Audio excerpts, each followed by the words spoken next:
Mais uma vez, meus irmãos, bom dia. É motivo de grande alegria para mim, minha família, estar com os irmãos aqui nesses dias e poder conhecer os irmãos aqui no Jardim Canaã, poder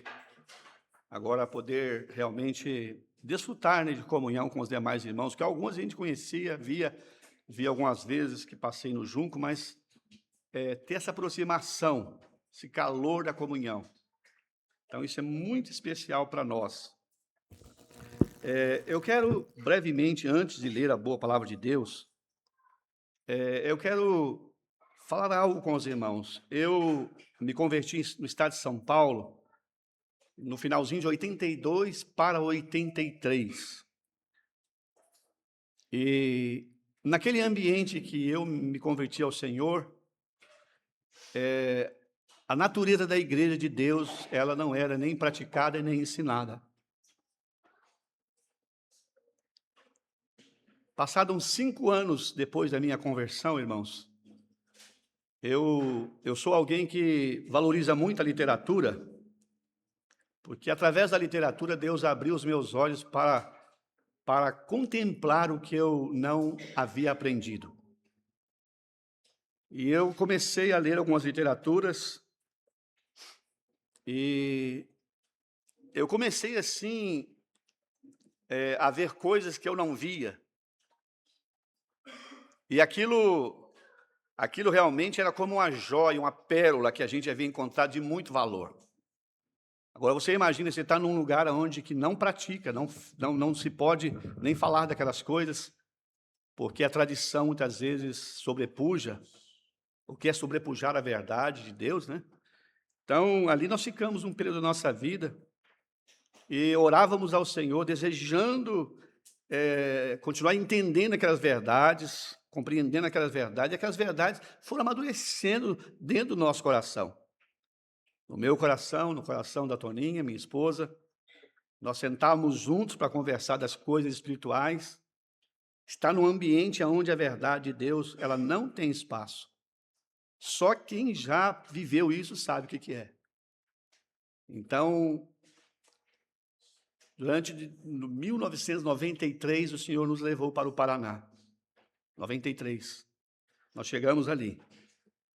E eu não vou contar detalhes, não vou entrar em detalhes, mas o Senhor nos levou para longe, longe da minha família e da família dela. Tanto da minha família como da família dela. Nós não tínhamos influência de lado nenhum, a não ser do Senhor. Provérbios diz: compre a verdade, não a venda. Meus irmãos, a verdade tem um custo. E às vezes o Senhor nos chama para pagar um custo que vai muito além do que é a nossa força. É a nossa força humana. Ali o Senhor tem nos ensinado verdades e ali tem sido a nossa escola. Assim como Davi, naquela caverna de Adulão, entrou ali dentro, e mais com ele outros homens apertados, endividados, e Deus então nos levou para dentro de uma caverna e nos uniu com outros que tinham o mesmo sentimento. E ao longo desse período, irmãos, eu me lembro que houve uma ocasião na minha vida em que o irmão falou para mim assim: vocês vão ficar sozinhos. Vocês não vão ter ninguém que apoie vocês. E vai ser um caminho solitário. E nós então ouvimos aquilo, não revidamos, não retrucamos, mas sabe, irmãos, a fidelidade e a bondade de Deus em levantar igrejas locais, homens de Deus, ao longo dos anos, Deus tem levantado irmãos de todos os lugares desse país, que amam a sua palavra, que amam a verdade acerca da igreja de Deus. E hoje a gente pode pensar que a gente vive um tempo melhor do que os dias que nós temos atrás. Você imagina há 25 anos atrás, como isso era. Então eu queria dividir isso com os irmãos. Nós, ali em Maringá, encontramos 3 irmãos que vieram oriundos de lugares onde éramos oprimidos. 3 irmãos, depois os irmãos vão conhecer futuramente. Muito bem. Nós vamos continuar olhando para o livro de Ruth. Ruth, capítulo 2 ainda, irmãos. Vou pedir a paciência dos irmãos. Nós falamos de Ruth como figura da igreja resgatada, comprada, redimida. É algo que vai se dar no capítulo 4, nós não vamos chegar lá, mas eu quero falar alguma coisa. No capítulo 4 nós temos um casamento, irmãos, um casamento sendo feito. Que preciosidade, como Deus valoriza a vida da família, como Deus valoriza. Venerado entre todos seja o matrimônio, o leito sem mácula, diz os Hebreus. Então, nós vamos olhar que um casamento feito naqueles dias, envolvendo, podemos assim dizer, envolvendo publicamente testemunhas, pessoas, de um lado os anciãos, de um lado outras pessoas queriam testemunhar publicamente da união de Ruth com Boaz. É muito precioso isso. E tem lições preciosas, lições para os nossos dias. Mas nós vamos pensar nessa manhã no crescimento de Ruth. Esses dias eu pensei aqui, eu pensei e perguntei, será que nós estamos crescendo depois de salvos? Qual nota você daria para o seu crescimento espiritual de 1 a 10? Qual nota? Agora, uma outra coisa, será que é possível ver crescimento espiritual nas irmãs? Não pregam, não oram. Como a gente vai ver crescimento espiritual nas irmãs? Será que é possível, irmãos? Com toda certeza. A gente conversa com algumas irmãs em particular, e eu confesso que eu tenho profunda admiração por aquilo que de fato a gente vê.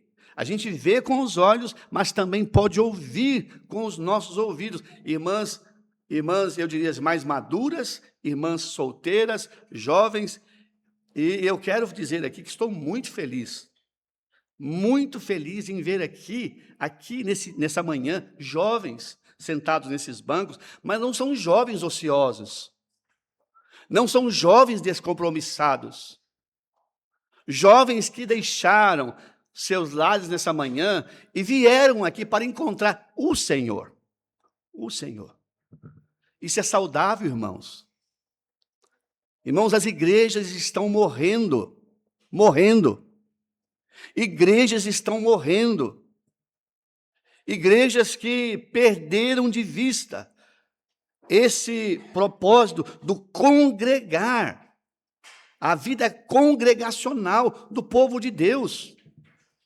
Então é possível ver crescimento, irmãos, nas vidas das pessoas. E o tempo que passei aqui é pequeno, mas eu estou apreciando. E vocês vão em Maringá, nós não temos o mesmo número de irmãos, o nosso número é menor, e não temos muitos jovens ali, mas os que estão ali também manifestam essa vida, manifestam esse fervor, manifestam esse gozo. Então é possível olhar em alguém e ver quando ele tem apreciação pelas coisas espirituais. Então vamos pensar em Ruth nessa manhã. Nós vamos ler do capítulo 2, a partir do verso 8. Lembrando que Boaz é uma figura do Senhor Jesus. A comunhão de Ruth com Boaz vai sendo estreitada, vai crescendo gradativamente. É assim conosco. A nossa comunhão com Cristo, ela vai desenvolvendo em nós. Existe algo que agora depende de mim. Eu devo desejar crescer, desenvolver. Nós vamos pensar nisso. Então disse Boaz a Ruth: ouve, filha minha, não vá colher em outro campo, nem tampouco passes daqui, porém aqui ficarás com as minhas moças. Os teus olhos estarão atentos no campo em que cegarem, e irás após elas. Não dei ordem aos moços, que não te molestem. Tendo tu sede, vai aos vasos e bebe, do que os moços tirarem. Então ela caiu sobre o seu rosto, e se inclinou à terra e disse-lhe: porque achei graça aos teus olhos, para que faças caso de mim, sendo eu uma estrangeira? E respondeu Boaz e disse-lhe: bem sei se me contou quando fizestes a tua sogra, depois da morte do seu marido, e deixastes o teu pai e a tua mãe e a terra de onde nasceu, e viestes para um povo que antes não conhecestes. O Senhor retribua o teu feito, e te seja concedido pleno galardão da parte do Senhor, Deus de Israel, sob cujas asas viestes abrigar. E disse ela: ache eu graça em teus olhos, Senhor meu, pois me consolastes e falastes ao coração da tua serva, não sendo eu ainda como uma das tuas criadas. E sendo já hora de comer, disse-lhe Boaz: achega-te aqui, e come do pão, e molha o teu bocado no vinagre. E ela se assentou ao lado dos segadores. E ele lhe deu trigo tostado, e comeu, e se fartou, e ainda sobejou. Levantou-se ela a colher. Boaz deu ordem aos seus moços, dizendo: até entre as gavelas deixai a colher, e não a censureis. Deixai cair alguns punhados, e deixai-os ficar, para que os colha, e não a repreendais. E esteve ela apanhando naquele campo até a tarde, e debulhou o que apanhou, e foi quase uma efa de cevada. Tomou e veio à cidade, e viu a sua sogra o que tinha apanhado, também tirou e deu-lhe o que sobejava, depois de se fartar-se. Então disse a sua sogra: onde colhestes hoje? Onde trabalhastes? Bendito seja aquele que te reconheceu, e relatou a sua sogra com quem tinha trabalhado, e disse: o nome do homem com quem trabalhei é Boaz. Então Noemi disse à sua nora: bendito seja ele do Senhor, que ainda não tem deixado a sua benevolência, nem para com os vivos, nem para com os mortos. Disse-lhe mais Noemi: este homem é nosso parente chegado, é um dentre os nossos remidores. E disse Rute a Moabita: também ainda me disse: com os meus moços que tenho te ajuntarás, até que acabem toda a cega que tenho. E disse Noemi: melhor é, filha minha, que saias com as moças, para que em outro campo não te encontre. Assim ajuntou-se com as moças de Boaz, para colher até que a cega das cevadas e dos trigos acabou, e ficou com a sua sogra.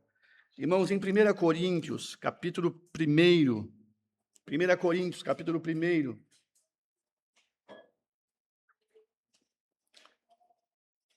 nós vamos ler o versículo 27 e o versículo 28.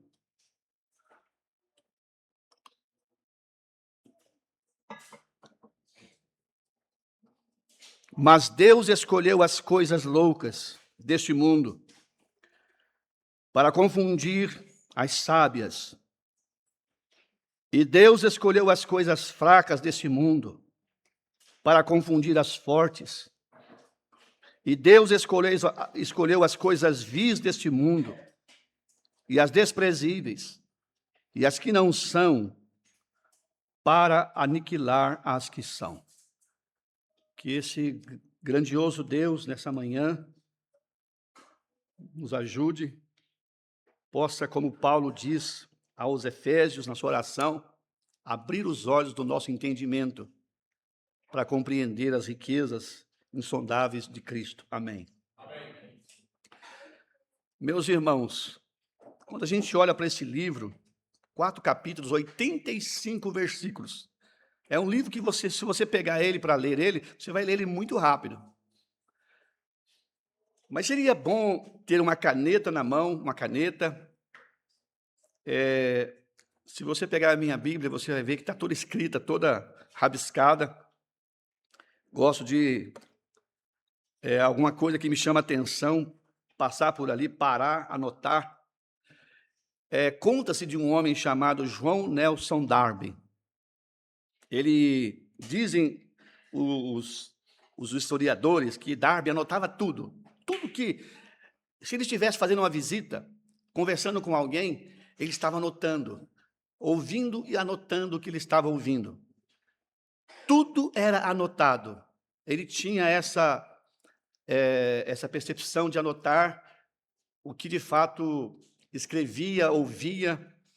E esse irmão, então, diz 3 coisas que eu achei interessante. A necessidade de, às vezes, escrever. Logicamente, alguns vão ter facilidade, outros não. Ele diz que quando eu ouço, eu esqueço. Quando eu vejo, eu lembro. Quando eu anoto, eu aprendo. Interessante, né? Darby falou isso. E é uma verdade mesmo. Então, quando a gente ouve, a gente pode esquecer. Quando a gente vê, e você pode perceber que a questão da visão de colocar propagandas a nível visual é tão forte. Os meios de comunicação, os outdoor, você olha aquela imagem, ela crava como na sua memória. Então, tem todo esse lado aí. Então, Deus há de nos ajudar a cravar também nessa manhã, aprender lições práticas. A vida cristã, irmãos, ela é uma vida relacional. Nós não podemos ser cristãos sozinhos, independentes. Eu me converti, mas eu não quero comunhão com ninguém. Eu me converti, mas não há nenhum vestígio, não há nada que mostre que eu tenho aspirações, desejo de envolvimento com as coisas de Deus. Parece que fica assim uma certa interrogação se a vida de Deus está pulsando ali. Porque nós vamos olhar em Ruth, figura de alguém, que a vida de Deus está pulsando no seu coração. A primeira coisa, ao chegar em Belém, no princípio da colheita, ela desejou, irmãos, e se prontificou para ser a provedora. Noemi talvez estivesse avançada em idade. Lembra que elas não têm ninguém por elas, a não ser Deus. E elas iam depender do favor. Podemos pensar de que aquelas pessoas aqueles agricultores deixassem, como a lei determinava, cair cereais para que os pobres pegassem. Noemi discipulou Ruth de uma forma que ela entendeu a cultura dos judeus. E ela pensou assim: eu estou chegando, está tendo a colheita, eu vou entrar no labor. Irmãos, quando nós nos convertemos em São Paulo, em 92, nós éramos um grupo de 4 irmãos que viemos das trevas. Nós éramos os únicos que não eram filhos dos irmãos lá daquele lugar. E Deus colocou no nosso coração distribuir folhetos. Nós fizemos os bairros, né? As ruas dessa forma, fazíamos todas essas ruas assim, depois fazíamos a travessa. E aquilo então se perdurou durante muito tempo. Nós não tínhamos instrução nenhuma, mas nós queríamos ver Deus salvando pessoas, salvando nossos amigos, salvando pessoas aonde nós estávamos inseridos, naquele lugar. Ainda que nós não tivéssemos o conhecimento à altura, mas a vida de Deus pulsava no nosso coração. Então eu estou pensando aqui em Ruth. Ruth vai dizer no versículo 2, do capítulo 2: deixa-me ir ao campo e apanharei espigas atrás daquele em cujos olhos eu achar graça. Achar graça. Não há nenhum mérito, não há merecimento de nada. Ruth está mostrando aqui. Deixa-me ir ao campo, colher. Ruth não tinha em mente, irmãos, Ruth não tinha nenhuma promessa. Olha, você vai encontrar um casamento, minha filha. Você vai encontrar um futuro em Belém. Pelo contrário, tudo era contrário. Ela era uma moabita. Falamos ontem que um moabita não podia entrar, como diz lá o texto em Deuteronômio, na casa de Deus, até a 10ª geração. Tudo era contrário. Então Deus, olhando no ponto de vista humano, tudo era contra Ruth. Mas Ruth, a sua fé estava tão somente em Deus. Uma fé que sobrepujava os obstáculos. Uma fé que não se intimidava diante, podemos dizer, das adversidades. E ela caminhou para frente. Eu falei ontem aqui que Ruth não deixou nenhuma ponte de ligação para trás. Se não dá certo, eu volto. Ela quebrou todas as pontes. Irmãos, como é triste, às vezes a gente tem que ouvir, fulano voltou para trás. A fulana voltou. Alguém que, entre aspas, se converteu e voltou para trás. Eu não posso acreditar nisso, irmão. Eu estou pensando em órfã como alguém que não creu. Voltando exatamente para onde ela queria estar. Então, essa questão, às vezes você vai dizer assim, olha, eu creio que o crente pode vir a cair. Ele não foi salvo para pecar, irmãos, ele não foi salvo, mas nós podemos ser surpreendidos, nós podemos ser pego, algo pode acontecer, mas não é normal. Então, Ruth, ela diz aqui, deixe-me ir ao campo atrás daquele em cujos olhos eu achar graça. E a sua sogra falou, vai minha filha, vai minha filha. Irmãos, como é bom lembrar de irmãos que foram incentivos para nós, né? Irmãos queridos, irmãs também. Quantas irmãs queridas, amadas, nos incentivaram na vida cristã. Podemos lembrar de Priscila. Ela olhou para Apolo, ela falou para o seu esposo, Áquila, Áquila, esse rapaz tem potencial. Esse rapaz precisa de ajuda. Convida ele para a nossa casa. Vamos levar ele lá. Vamos trabalhar com ele. Ele conhece só o Velho Testamento. Vamos ajudar ele. E eles levaram ele para casa. Um trabalho que nasce no coração de uma irmã, irmãos. Uma irmã incentivando o seu marido a levar alguém para casa para trabalhar com ele. E no ambiente do lar, irmãos, isso é poderoso. Quando nós podemos falar ao ouvido, falar ao coração. E quão grande foi útil Apolo para as igrejas de Deus. Então, é muito sublime. Agora, pensando aqui agora no capítulo 2, verso 8 em diante, agora nós temos o Boaz. O Boaz, ele é informado pelo seu moço, no capítulo 2, verso 5, eu falei que o Espírito Santo, que ele é um tipo do Espírito Santo que não tem o seu nome, guiando os seus servos sobre os segadores. Com toda certeza a igreja aqui em Jardim Canaã tem os segadores aqui, os irmãos que ministram publicamente. E com certeza esses irmãos, da parte de Deus, têm ensinado aos irmãos aqui as verdades sublimes acerca do Senhor. Tem os espigadores, aqueles que vêm pegando aquilo que nós levamos para casa depois de um ministério, depois de um período de estudo da palavra de Deus. Ô irmão, quão triste.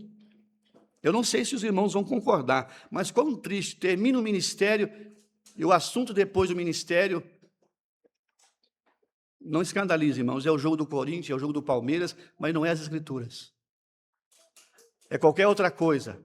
É o filme que está em destaque, em algum lugar. Como é bom, irmãos, quando a nossa mente é aguçada para apreciar a boa palavra de Deus. Como é bom, irmãos, quando nós podemos, de fato, depois de um ministério, que nós somos comparados como ovelha. A ovelha, ela vai ruminar o que ela mastigou, o que ela comeu. A ovelha, depois de pastar um período, ela vai para um cantinho, ela fica ali mastigando aquilo que ela já se alimentou. O Senhor está nos comparando como ovelhas. Irmãos, às vezes eu ouço alguns ministérios e eu fico, às vezes, lá em casa, me deleitando com aquilo que eu ouvi de irmãos, mesmo da igreja local, me deleitando, meu coração pulsando com aquilo que Deus falou conosco naquela tarde, naquela manhã, no sábado à noite, na quinta-feira. Como é bom, meus irmãos. Então, esse moço que está sobre os segadores aqui, ele é um tipo do Espírito Santo.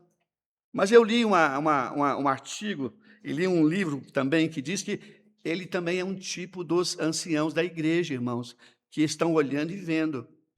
Estão olhando por cima do rebanho, contemplando, vendo, como aqueles que estão sobre o rebanho, diz lá, bispando, né? A ideia de bispar é olhar por cima, vendo cada irmão, cada ovelha, cada necessidade. Esses irmãos com responsabilidade de ver uma ovelha mancando, uma ovelha doente. Então, ele está mostrando aqui que pode ser visto nesse moço aqui. Que coisa preciosa, irmãos, tantas figuras preciosas. E ele diz, e respondeu o moço que estava sobre os segadores e diz, esta é a moça moabita. Irmãos, com temor no meu coração, os irmãos anciãos devem conhecer cada irmão por nome, cada irmã, cada família por nome. Necessidades pessoais daquela família. A importância disso. O apóstolo Paulo vai dizer aos anciãos em Éfeso, capítulo 20, verso 28, olhai por vós. Já pensaram nisso? Olhai por vós mesmos. Cada ancião pastoreando o outro. Mas não é pastorear de uma forma mesquinha, curiosa, de investigar, não. É ajudando. Nós precisamos disso, irmãos. Nós não somos imbatíveis. Nós também temos dores. Nós também adoecemos. Nós também, podemos dizer, falhamos em um determinado momento. E precisamos de alguém que pastoreie o nosso coração. Quando, às vezes, as adversidades batem nas portas dos irmãos que são anciãos também, a gente pensa que esses irmãos não têm. Não, são imbatíveis, são homens que não têm problema nenhum. E quantas das vezes, a gente sabe que há irmãos que a sobrecarga grande pode levar a doença, uma atrofia, porque, irmãos, eu vou dizer para os irmãos, quando Moisés estava guiando aquele povo no deserto, aquele povo contumaz, aquele povo rebelde, aquele povo endurecido, o salmista diz que aquele povo fez Moisés pecar, irmãos. Aquele povo fez com que Moisés pecasse. Então, estou pensando nesse moço aqui, nessa grande obra que o Senhor colocou vocês aqui, meus irmãos, companheiros aqui de obra, do Jardim Canaã, os que guiam esse rebanho. Estou assim dividindo com os meus irmãos, pensando lá em Maringá também. E agora então, esse homem diz para o Boaz, essa é a moça moabita que voltou dos campos de Moabe. Irmãos, que testemunho precioso do Espírito Santo falando, mostrando. Irmãos, o Espírito Santo, ele fala, ele é Deus, ele habita em nós, ele habita no crente, ele reside em nós, ele habita na igreja, irmãos. Olhem comigo, 1 Coríntios, capítulo 3. 1 Coríntios, capítulo 3, a importância que ele quer ser Senhor, ele quer estar no controle. Mas vamos olhar 1 Coríntios, capítulo 3, A igreja em Corinto, irmãos, era a igreja dos sábios, era a igreja dos intelectuais. E olha o que Paulo vai dizer para esses irmãos. 1 Coríntios 3.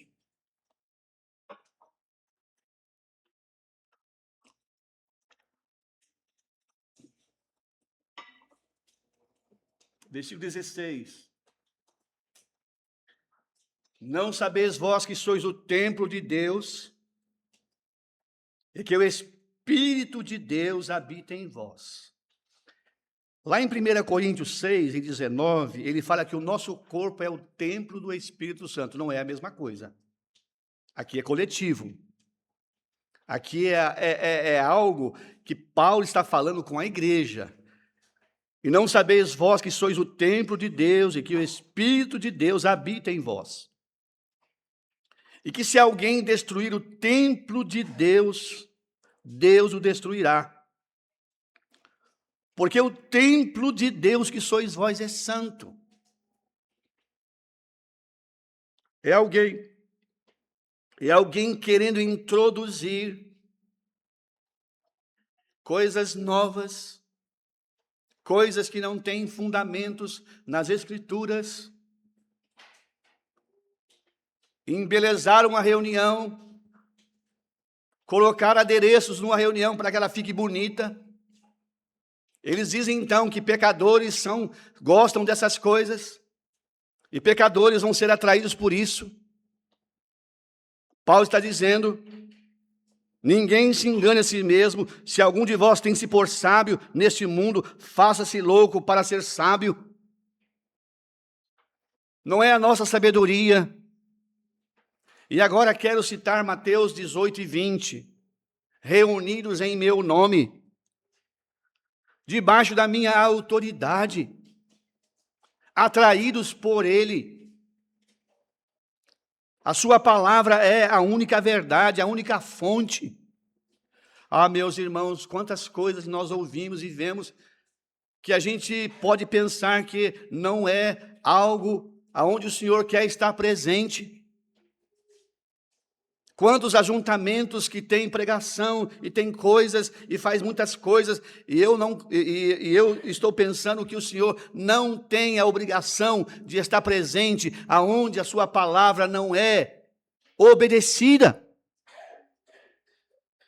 aonde a sua palavra não é de fato a prioridade, a presença dele. Reunidos em meu nome. Então eu estou pensando aqui em Boaz. Boaz agora como um tipo de Cristo. Ele vai dizer para Ruth o primeiro conselho: ouve, filha minha, não vá colher em outro campo, nem tampouco passes daqui, porém aqui ficarás com as minhas moças.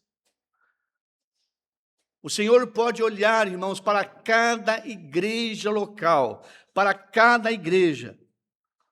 O Senhor pode fazer essa avaliação, como Ele fez lá nas 7 cartas. Ele é aquele que tem olhos como chama de fogo. Ele anda no meio. Ele pode avaliar cada igreja. Ele pode dar o veredito, porque Ele é Senhor. Há coisas que o Senhor determina na palavra dEle que eu não posso discutir com Deus. Deus determina padrões e os padrões divinos são para serem obedecidos, para serem praticados. Não é algo que eu pratico se eu quiser, ou eu muitas vezes ouço que a nossa igreja tem autonomia até para não obedecer a palavra de Deus. A gente ouve, irmãos, como se a autonomia fosse o direito de fazer o gostinho do irmão e da irmã. Autonomia é um princípio de autoridade. O Senhor está, Ele dominando sobre os seus. Queria que vocês olhassem comigo Atos 9:31. Atos 9:31.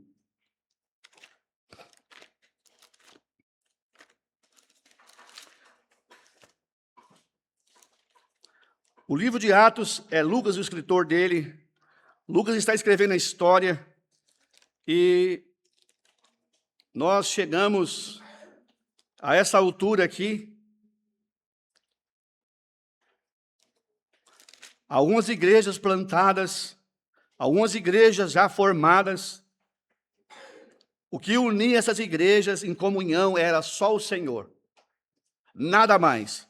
Eles não estavam unidos numa confederação de igrejas, em uma associação de igrejas. Não havia uma sede que estabelecia padrão, um padrão para as demais igrejas.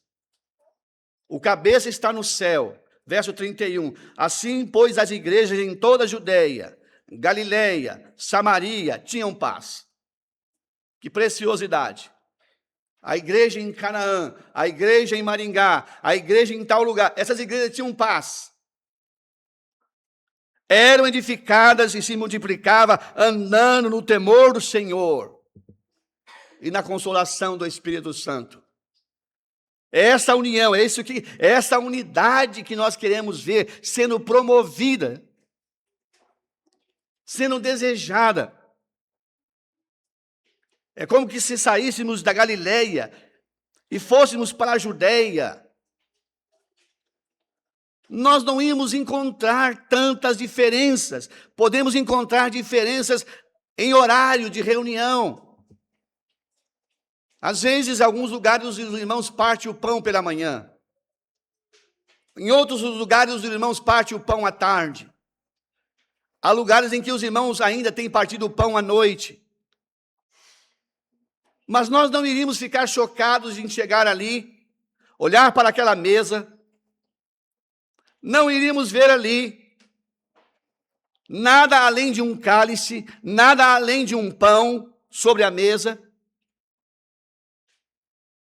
Esses irmãos estariam obedecendo aquilo que o Senhor estabelece, princípios que são inegociáveis.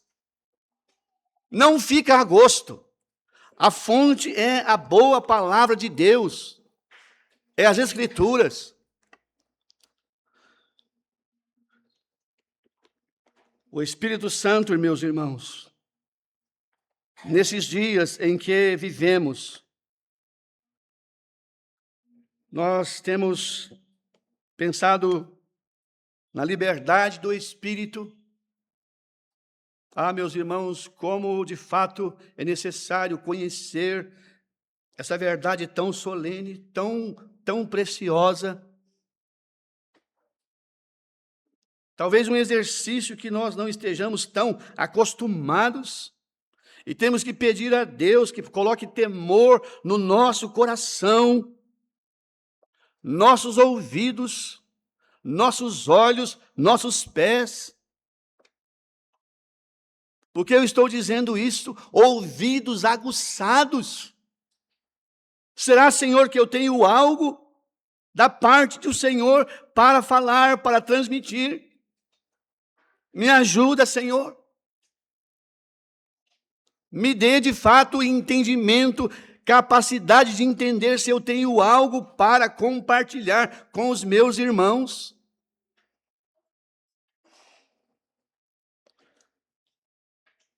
Boaz aqui está dando um conselho a Ruth. Os teus olhos estarão atentos no campo em que cegarem. Irás após elas. Eu já tenho dado ordem aos moços, para que não te molestem. Tendo tu sede, vai aos vasos e bebe do que os moços tirarem. Irmãos, Ruth é uma viúva. Uma viúva. E eu queria que a gente olhasse, irmãos, um conselho que Paulo vai dar a respeito das viúvas. Vamos olhar em 1 Timóteo.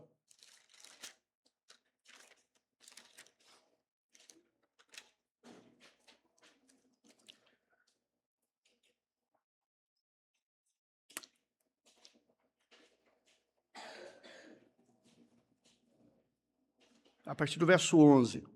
Não admita as viúvas mais novas, porque quando se tornam levianas contra Cristo, querem casar-se, tendo já a sua condenação por haverem aniquilado a primeira fé. Além disso, aprendam também a andar ociosas de casa em casa, e não só ociosas, mas também tagarelas e curiosas, falando o que não convém. Quero, pois, que as que são moças se casem, gerem filhos e governem a casa, e não deem ocasião ao adversário de maldizer. Que conselho sábio da parte de Paulo. Eu conheço algumas irmãs e irmãos que ficaram viúvos, que estão vivendo esse estágio da vida dos mais difíceis. Imagine uma mãe que ficou com seus filhos ainda pequenos, a vida interrompida conjugal. Imagine um irmão que tenha ficado viúvo, ainda jovem, novo, que tem filhos. Então, a palavra de Deus, ela é guia, ela é luz. A importância disto. Paulo está dizendo que queria que as viúvas mais novas se casassem, que elas se casem, gerem filhos, governem a casa e não dê ocasião aos adversários de maldizer. Então, nós estamos olhando para uma mulher que deixou a sua pátria, deixou os seus pais, deixou tudo para trás. E essa mulher, ela veio para Belém, mas não tinha nenhuma promessa, nada, absolutamente nada. Quando a gente olha essa passagem de capítulo 2, verso 9 aqui, que eu fiz essa ponte lá em 1 Timóteo agora, para pensar no estado de viuvez de Ruth, Boaz estava pensando no cuidado moral de Ruth. Cuidado moral. E eu quero dizer para todos nós que estamos aqui, como é bom ser cuidadoso nisto. Jovem, cuide da sua vida moral. Cuide, moça, da sua vida moral. Você não imagina o quanto isso vai ser um diferencial na sua vida. Como isso vai ser louvável na sua vida. Necessário na sua vida. E a lição que nós estamos olhando aqui para os moços que estão aqui, os rapazes, vocês rapazes, Boaz falou para eles tirarem água, para as moças beberem. Os que assim pretendem, quando você tem uma pretendente, está errado? Não está errado.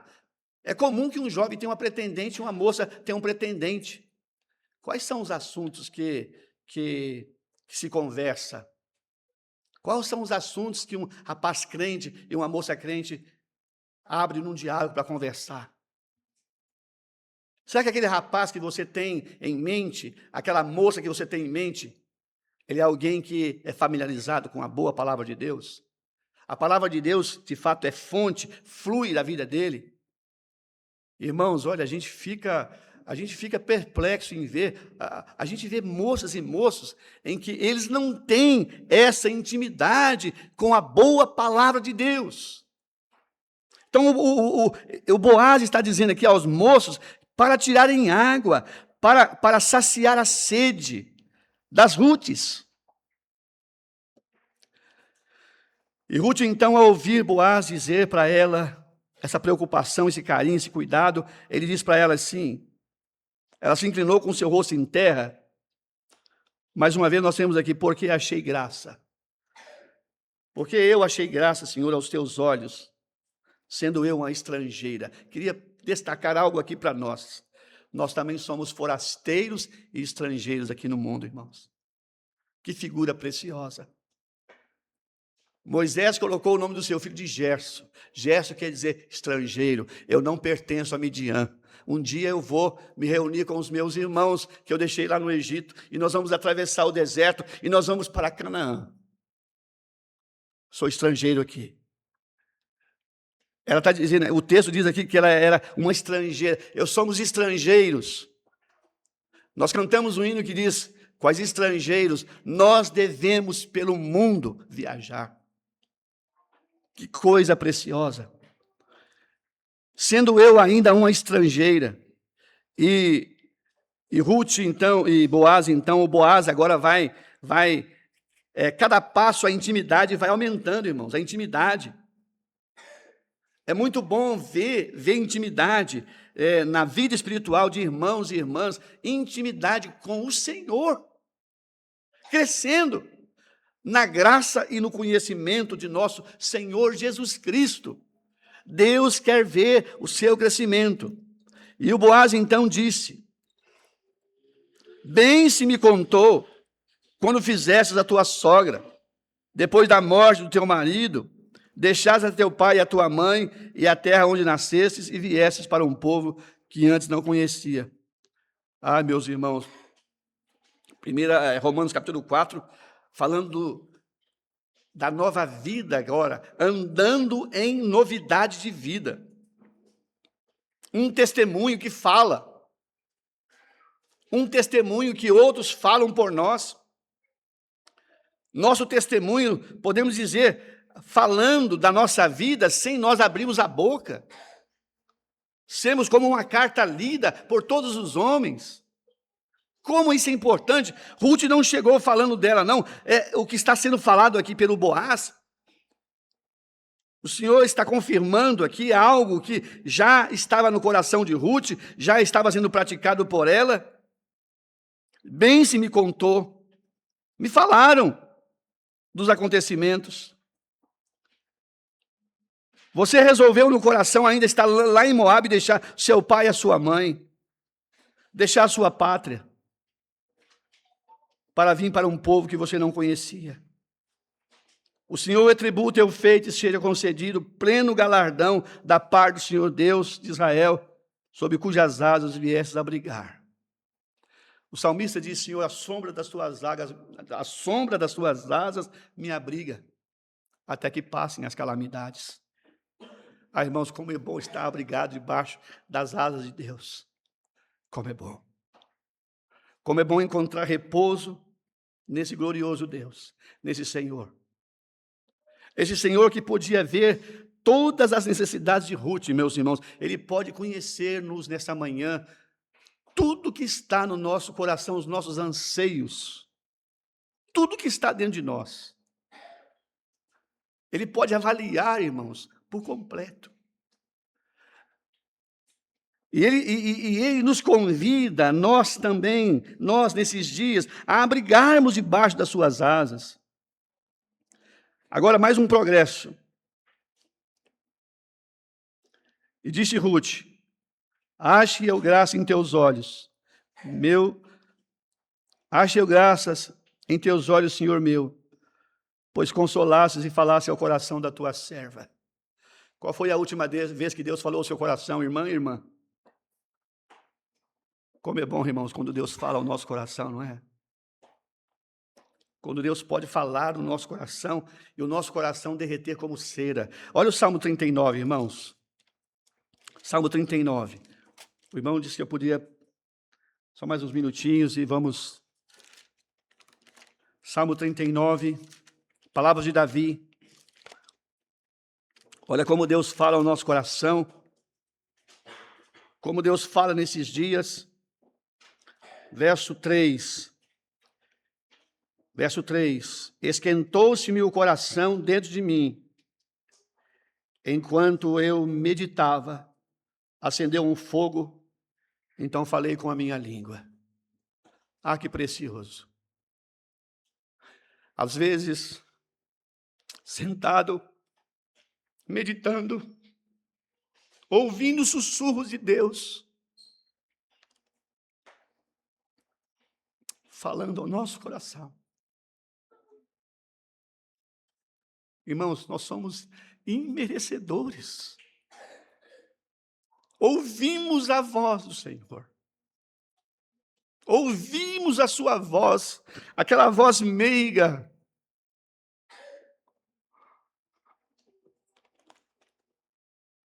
Falaste ao coração da tua serva. Um outro progresso, irmãos. Sendo já a hora de comer, disse Boaz: achega-te aqui. Ah, meus irmãos, nessa manhã nós somos chamados a chegar-se aqui. Chega, meu filho, vem, minha filha. E eu quero me lembrar de Mefibosete, chamado de Lodebar, fugitivo, desterrado. Davi perguntou, ainda tem mais alguém da casa de Saul para que eu use com ele de benevolência? Aí um servo cujo nome era Ziba disse, tem sim, tem. Tem Mefibosete aleijado de ambos os pés. Por que será que Ziba teve que falar que ele é aleijado, irmãos?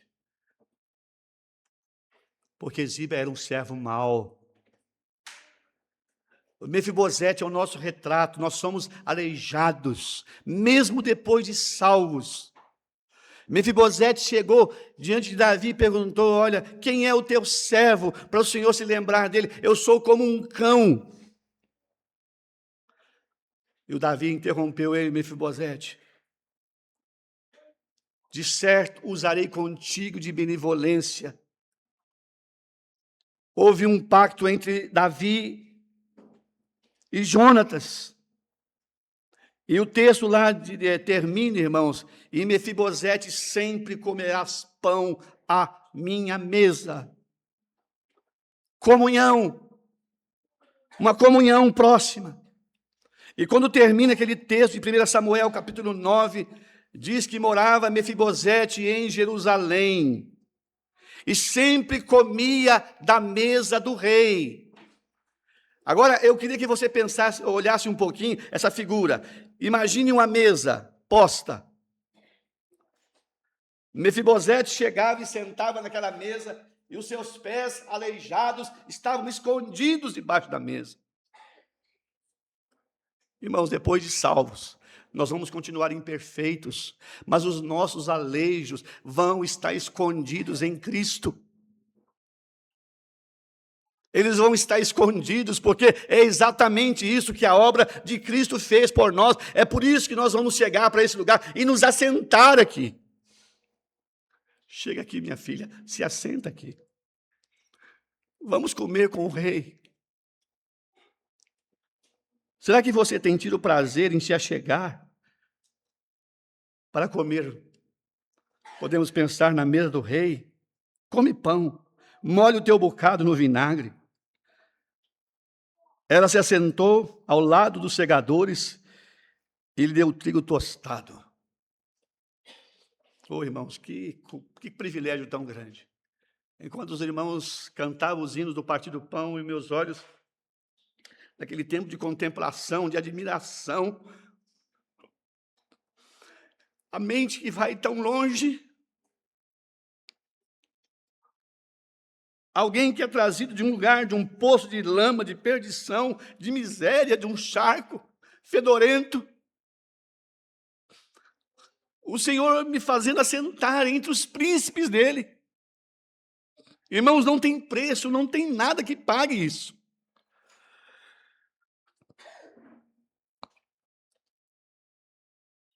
Ela comeu junto com os seus segadores. Lembra, irmãos, os segadores aqui são aqueles que cortam o trigo, cortam a cevada. Meus irmãos que ministram na casa de Deus, quando eu falo a casa de Deus, eu não me refiro a esse prédio. Meus irmãos, sejam encorajados, sejam animados. Continue cortando trigo.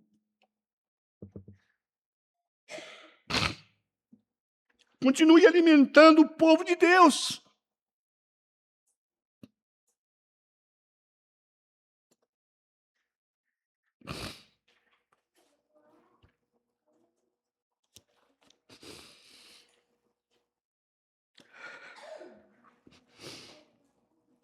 Comeu, se fartou e ainda sobejou.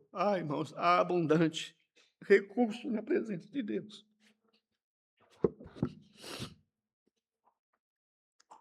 Passo a passo, progresso espiritual, crescendo. Ruth se levantou depois desse banquete, se levantou a colher.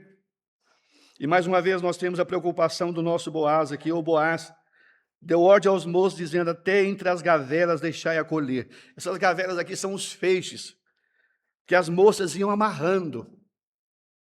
E Ruth podia pegar ali a sobra, e era para deixai cair alguns punhados, e deixai-a ficar para que colha e não a repreendais.